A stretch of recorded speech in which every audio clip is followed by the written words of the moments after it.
When I was in ninth grade, I was the new girl in school. My parents, we moved like a ways away, so I was the new girl. So I came from a school where I was kind of popular and had lots of friends, to a school where I literally knew no one, and was definitely awkward. I'll never forget, in English class, this girl, and it didn't matter where I sat, she would sit behind me. And she would pull my hair and put spitballs in my hair and little pieces of paper. And I mean, literally I would get up and there would just be all kinds of paper dropping from my hair and stuff clipped to the back of my shirt, and she'd put signs on me and all kinds of stuff.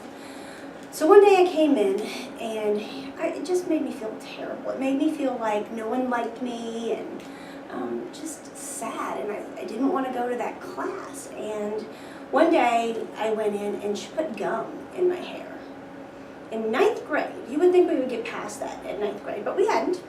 And so she put gum in my hair, and I'd had it because I'd said stuff to her before, and the teacher had heard me say stuff, and the teacher never did anything. So finally that day that she put gum in my hair, I had it, and I got up and I stood up and I turned around and I said some pretty sassy things to her, and I basically called her out in front of the entire class.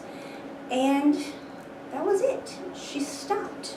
She stopped following me around and all of those things, and stopped bullying me. For me, that day was a turning point, because at that point I decided that it didn't matter what anybody else thought of me. It mattered that I thought better of myself than to continue taking that kind of stuff from people.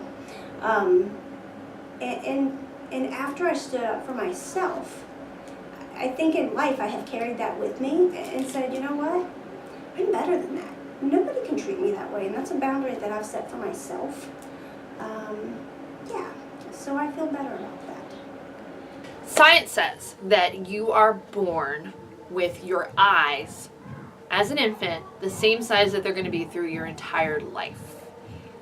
That being the case, I, who now have such gorgeous big blue eyes as an adult, was teased relentlessly as a child for the size of my eyes.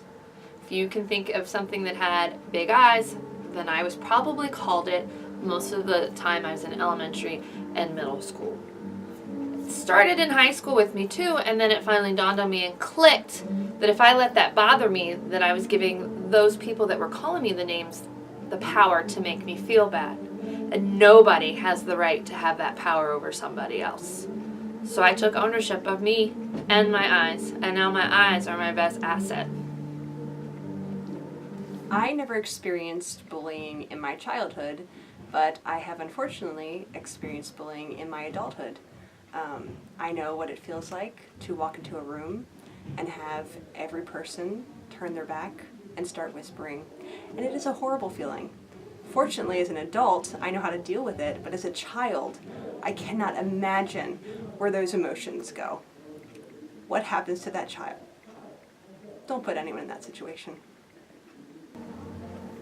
Hi there, I am Miss Randy, and I teach gymnastics, and I wanted to let you know how I was bullied as a child.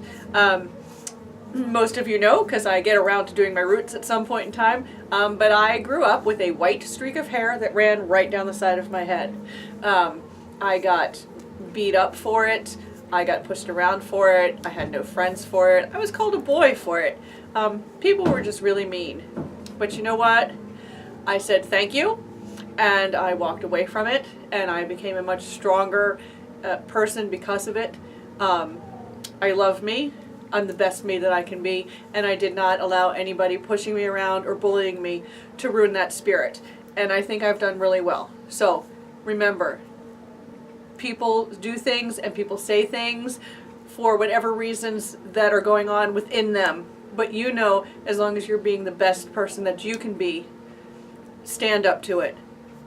Fight for yourself. Feel good about yourself, because you are you and you have you for the rest of your life to love.